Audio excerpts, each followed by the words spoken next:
இன்றைக்கி நான் சொல்ல போகிற ஒரு பேஷண்ட்டோட பிரச்சனையை பற்றி மோஸ்ட்டாக நீங்கள் கேள்விப்பட்டிருக்கவே மாட்டீங்க.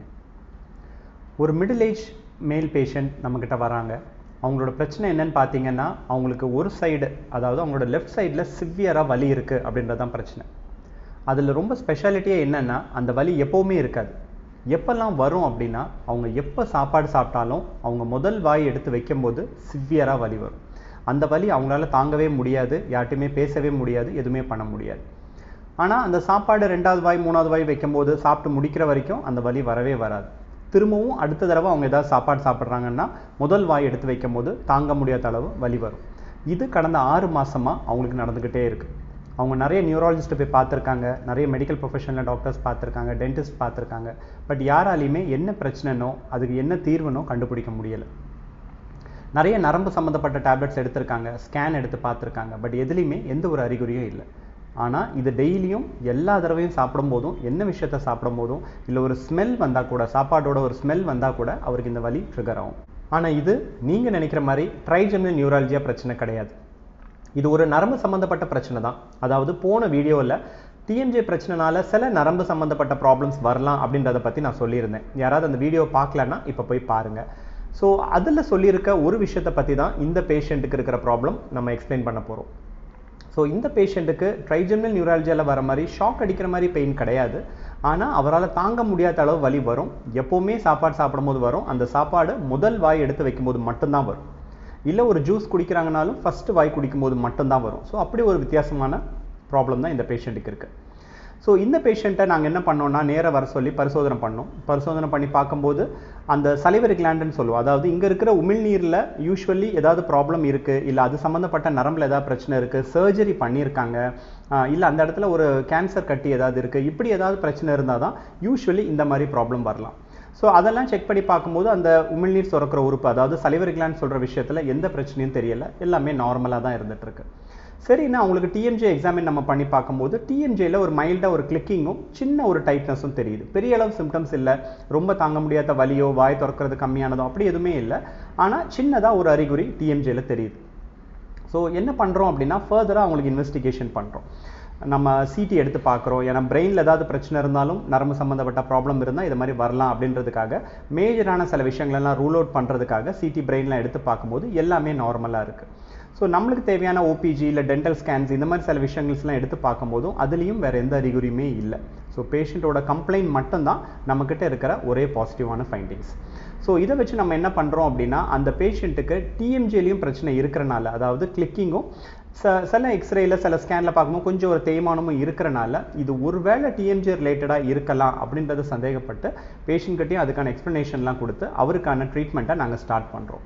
ஸோ டயக்னாக்ஸோட ப்ரோட்டோகால் படி அவருக்கு என்னென்ன தேவையோ எல்லாத்தையுமே செஞ்சு எல்லா இன்வெஸ்டிகேஷனுமே எடுத்துகிட்டு அவருக்கு டிஎம்ஜே ட்ரீட்மெண்ட் நம்ம ஸ்டார்ட் பண்ணி அதுக்கான ஒரு அப்ளைன்ஸ், ஆர்த்தாட்டிக்னு சொல்லக்கூடிய ஒரு அப்ளைன்ஸை கொடுக்கும்போது என்ன நடக்குது அப்படின்னா, அந்த அப்ளைன்ஸ் கொடுக்குற வரைக்கும் பேஷண்ட்டுக்கு தாங்க முடியாத வலி, அவருக்கு எப்போவுமே இருந்த சிம்டம்ஸ் இருந்துக்கிட்டே தான் இருக்குது. ஒரு நாள் கூட வலி இல்லாமல் இல்லை. ஆனால் இந்த அப்ளைன்ஸை போட்ட அன்னைக்கே பேஷண்ட் இங்கேருந்து போய் ஒரு அரை மணி நேரத்தில் திருப்பி கால் பண்ணிவிட்டு, அந்த வலி எனக்கு இப்போ சுத்தமாக இல்லை, நான் இப்போ உடனே சாப்பாடு சாப்பிட்டு பார்த்தேன், இல்லை ஜூஸ் எல்லாம் குடிச்சு பார்த்தேன், எவ்வளோ புளிப்பாக சாப்பிட்டாலுமே எனக்கு அந்த பெயின் வரவே இல்லை அப்படின்னு சொன்னாங்க. ஸோ அப்போ இதுக்கு காரணம் என்ன அப்படின்னு தெரியுதுன்னு பார்த்தீங்கன்னா, அந்த நாங்கள் கொடுத்த அப்ளைன்ஸ், அதாவது இந்த ப்ரோட்டோகாலை ஃபாலோ பண்ணி நம்ம கொடுக்குற ஒரு விஷயம் பேஷண்ட்டுக்கு இன்ஸ்டண்ட்டாக வேலை பார்த்துருக்கு. ஸோ எதனால் இவருக்கு அப்போ வலி போச்சு, எதனால் இவருக்கு வலி வந்துச்சு அப்படின்னு பார்த்தீங்கன்னா, ஸோ இவருக்கு இருந்த ஒரு ப்ராப்ளத்தோட பேர் வந்து ஃபர்ஸ்ட் பைட் சிண்ட்ரோம் அப்படின்னு சொல்லுவோம். அதாவது எப்போ சாப்பாடு சாப்பிட்டாலும் அதோட முதல் வாய் எடுத்து வைக்கும் போது நம்ம நாக்கில் அந்த டேஸ்ட் படும்போது, இல்லை உமிழ்நீர் வரும்போது, அந்த ஒரு நரம்பு ட்ரிகர் ஆகும்போது வர்ற ஒரு பிரச்சனை தான். மறுபடியும் சொல்கிறேன், இது ட்ரைஜெமினல் நியூராலஜியா கிடையாது. ஆனால் அந்த மாதிரி ஒரு பிரச்சனை தான். ஆனால் இது ஷாக் அடிக்கிற மாதிரிலாம் இருக்காது. ரொம்ப தாங்க முடியாத அளவு ஒரு வலி, ஒரு டைட்னஸ் மாதிரி இந்த இடத்துல ஃபீல் ஆகும். ஸோ அப்படி தான் இந்த பேஷண்ட்டுக்கும் இருந்தது. ஸோ அப்படி இருந்துட்டு இருக்கும்போது தான் இதுக்கு வந்து ஃபர்ஸ்ட் பைட் சிண்ட்ரோம் அப்படின்ற டயக்னோசிஸ் நம்ம கொடுத்துருக்கோம். பட் இந்த கேஸ் எப்படின்னா, first bite syndrome associated with TMJ disorder. யூஸ்வலாகவே இந்த ஃபர்ஸ்ட் பைட் சிண்ட்ரோம் நான் முன்னாடியே சொன்ன மாதிரி இந்த இடத்துல ஏதாவது ஆப்ரேஷன் பண்ணியிருந்தாலோ, இல்லை ஏதாவது ஒரு கட்டி இருக்குது, கேன்சர் இருக்குது, அப்படி ஏதாவது இருந்தால் தான் வரும்.